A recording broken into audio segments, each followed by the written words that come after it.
Hey guys, it's Marco from FightingSecrets.com, and today I wanted to go over a 4 or 5 minute tutorial that I put together on how to master kicking.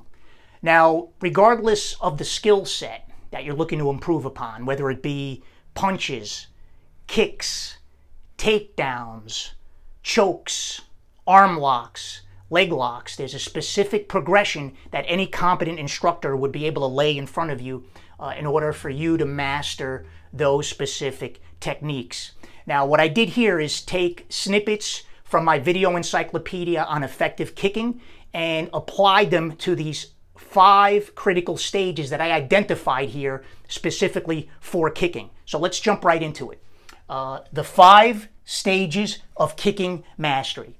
Stage number 1 is static training. Now, just like a toddler learns how to walk, or a youngster starts learning to speak, you learn the alphabet, you put words together, you create sentences, paragraphs, and then you have a free flow of conversation. It's the same thing with any kind of technique. You have to identify, naming the specific movement, front kick, or maigeri, or okurieri jime, lapel choke. Once you can start identifying and naming the techniques, it's a lot easier to learn. It sounds basic, but if you look at any martial arts, effective martial arts style, that's how you can start putting combinations together and so forth. So what is static training? That's standing still and just learning the mechanics of the movement. You'll see in my first segment how to raise the knee and chamber the kick properly, how to align the knee, the chin, and your target, and rechambering and setting it back down. So it's basically very simple, standing still, working on the mechanics of the kick. Notice as the kick is extended, I'm pushing my hip forward. For example, when I'm throwing the right front kick, I will use my right butt cheek to push the kick out. You'll see this more clearly. Now from the front, you notice the alignment of the knee to the chin. This is kind of like setting the sights on a rifle when I'm throwing the kick. So you'll see the knee, chin, and foot alignment. Also the bent knee. At the extension of the kick, notice the ball of foot is signified directly below the chin area. Then we move into stage number 2, walking or up and down.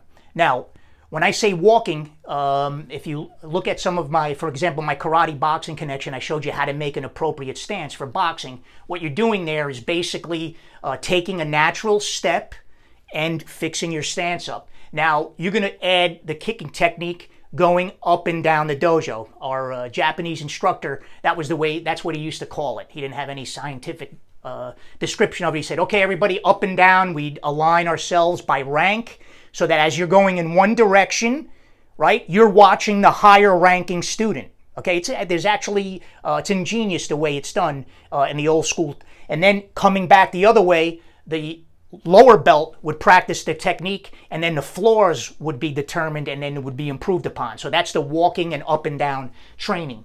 The next would be isolated shadow fighting. Now, you might have seen a post of mine recently where I did it with hook kicks, all angles, speeds, heights, and so forth. I mean, there was some comments. There's always somebody, that's got to sound like they know what they're talking about. It's like, oh, why didn't you throw any punches or any other techniques? It's isolated shadow fighting. So in this case here, you're taking the kick that you just learned statically. Now you're moving up and down the dojo, and now you're doing it in a shadow fighting motion where you're visualizing your movements and so forth against an opponent. With the heel, as I bring the leg back, to bring the foot back, and then strike.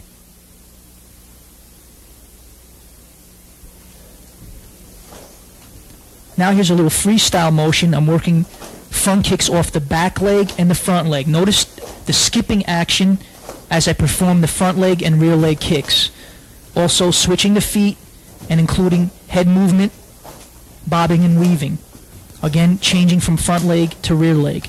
Next is, and this is a critical one, is the bag work. Now here, you'll start learning that if you have the perfect kick, but then you hit something, it throws off everything, your timing, how the impact affects your kicking technique, how you should use your support leg almost becomes like a shock absorber in order to handle the kick, how to position your hip to show it drive through, how to drive through with the kick. Accuracy, pick spots on the bag and hit it. Now, the bag work, ironically, could be broken up into multi-stages where you have a static component of it, right? Where you're learning the kick statically on the heavy bag. So you learn how to basically work on the impact acclimation. And then you have the moving aspect of it. Remember, isolated shadow fighting? Now you're actually doing it on the bag, kicking a hard object.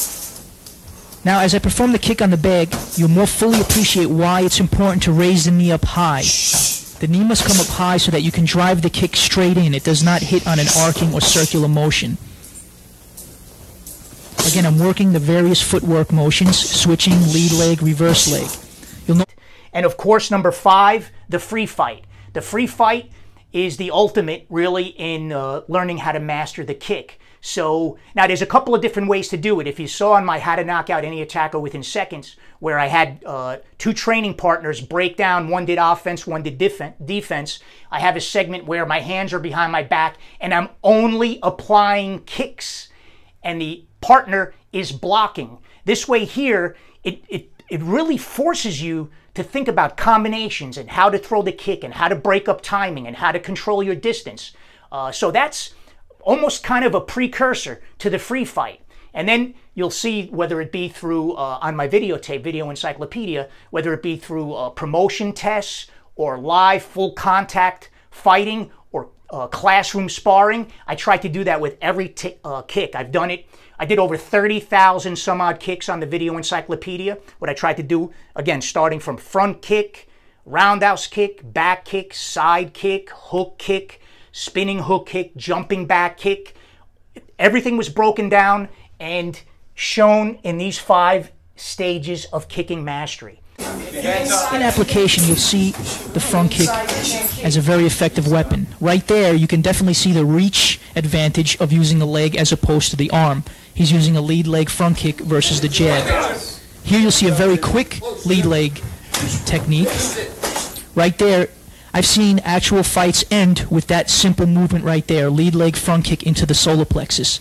Timing is crucial with this technique. If your school or instructor is not applying these in one way or another, speak to them. When I designed the videotape series, this was originally for instructors, but here, this is a way for you to progress naturally and develop some of the most incredible kicking skills that your potential can provide you. Us.